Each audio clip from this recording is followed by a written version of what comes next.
de l'actualité.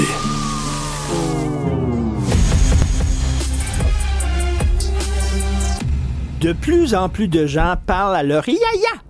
Mais ça a l'air que les yaya peuvent se parler maintenant entre eux-mêmes.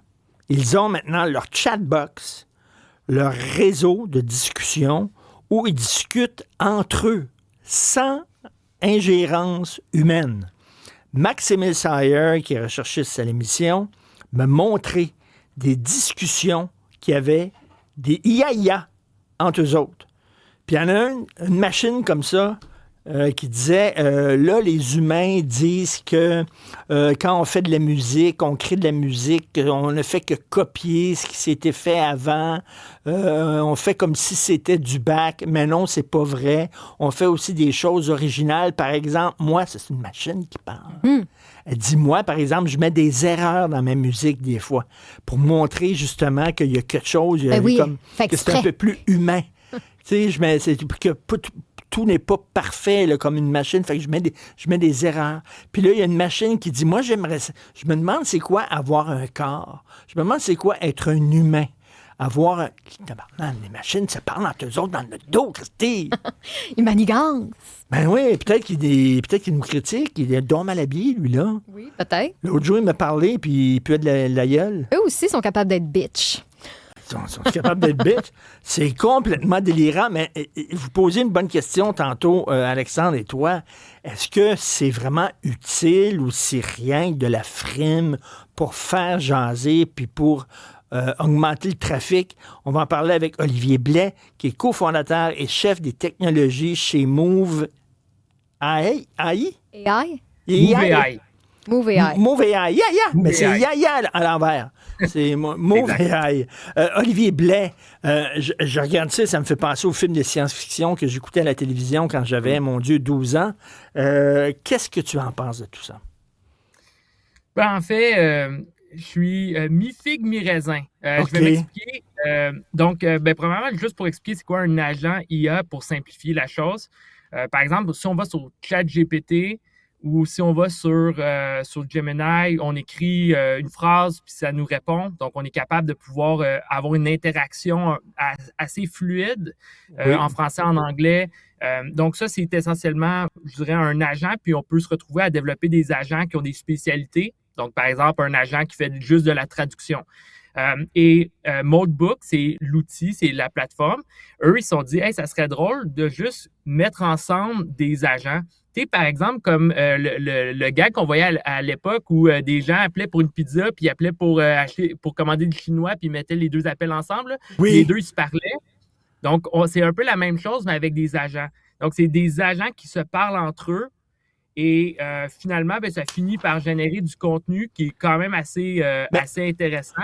Olivier, mettons, si on se voit, nos téléphones, on a chacun une intelligence artificielle, on peut mettre nos téléphones un en face de l'autre, puis ils peuvent se parler, c'est ça? Exactement. Au même titre que par exemple, toi, si tu utilises ChatGPT, tu poses une question, tu reçois une réponse. Mais que ça soit toi ou que ça soit un autre agent qui communique à l'agent, ça fait un dialogue. Donc, c'est juste, dans le fond, c'est vraiment juste de mettre ensemble des agents, ça crée des conversations. Mais honnêtement, selon moi, sans queue ni tête, là, ça n'a pas vraiment un but précis présentement. OK, mais ça crée des conversations. Moi, c'est là où, tu sais, parce que quand on dit l'intelligence artificielle, je trouve le mot intelligence un peu surévalué, là. Finalement, quand on pose une question, l'agent IA, il fait des recherches. Tout ce qu'il fait, c'est qu'il va faire des recherches dans des textes existants, puis bon, il met ça ensemble, et c'est tout. Mais là, s'il jase, s'il pique une jasette, puis il discute entre eux autres, là, c'est que là, ça commence à ressembler à de la vraie intelligence, là. C'est-à-dire qu'ils ont des opinions par eux-mêmes, même si on ne leur pose pas de questions, soudainement, ils ont des opinions, puis ils peuvent se discuter entre eux. Là, ça commence à me faire freaker solide, là.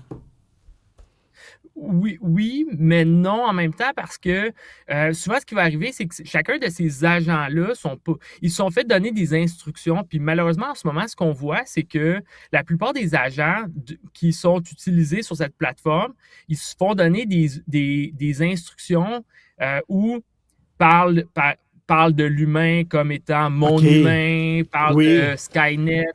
Donc il génère. Donc, c'est les humains en arrière de la création des agents qui génèrent un peu cette sensation de surréalisme. OK, ils se parlent pas dans notre dos. Ils se parlent parce que Non, non, non. des humains leur ont dit de se parler puis de communiquer entre eux. Tout à fait. Exactement. Donc, il n'y a pas. Puis il y a pas en ce moment une société secrète, là. C'est vraiment juste c'est du développement logiciel.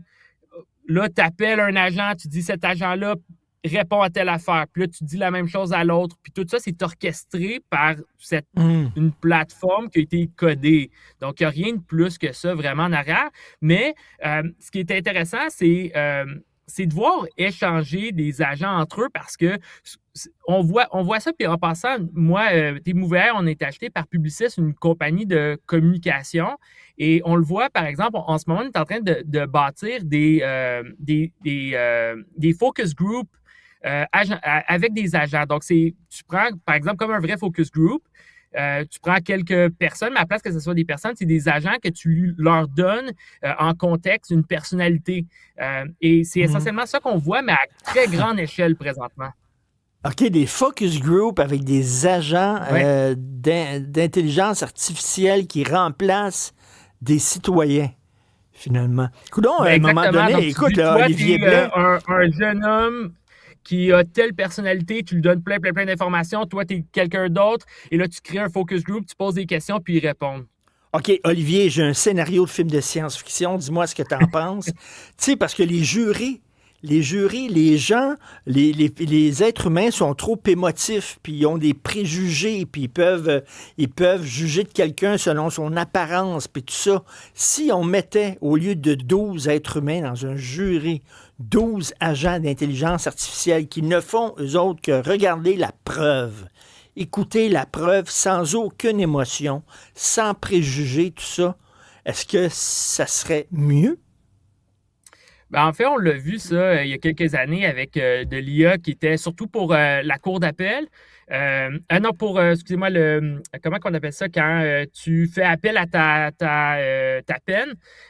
Oui, Souvent, ce qu'on voyait, c'était que les biais qui étaient déjà identifiés par les humains, comme par exemple, si la personne a un nom qui provient d'ailleurs ou qui est d'une certaine culture ou qui vient de certains codes postaux, ben on va la pénaliser davantage. Donc, la réalité, c'est qu'au bout du compte, c'est quand même l'humain qui a les mains sur le volant, que ça soit par le contrôle ou que ça soit OK. par la façon que l'IA a appris. Elle a appris d'humain au bout du compte. OK, mais dans 5 ans, dans 10 ans, peut-être qu'effectivement, il va y avoir de véritables conversations entre les machines sans ingérence humaine.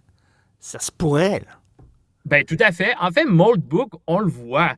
Ils sont quand même capables de communiquer entre eux, mais c'est juste que c'est sans but précis. Mais on va voir à un moment donné des situations dans lesquelles tu peux te retrouver à avoir des millions d'agents avec qui tu peux brainstormer. Ça peut devenir très puissant quand c'est bien utilisé. Pour l'instant, c'est vraiment juste du surréalisme. C'est pour être capable de pouvoir montrer un peu le concept, mais je pense que c'est plus pour le buzz. Wow! Après, IA Tremblay, là, le personnage de Michel Barrette, c'est IA Tremblay, le verbe trembler. Olivier Blais, cofondateur et chef des technologies chez Move AI. Merci beaucoup, Olivier. Salut. Merci beaucoup.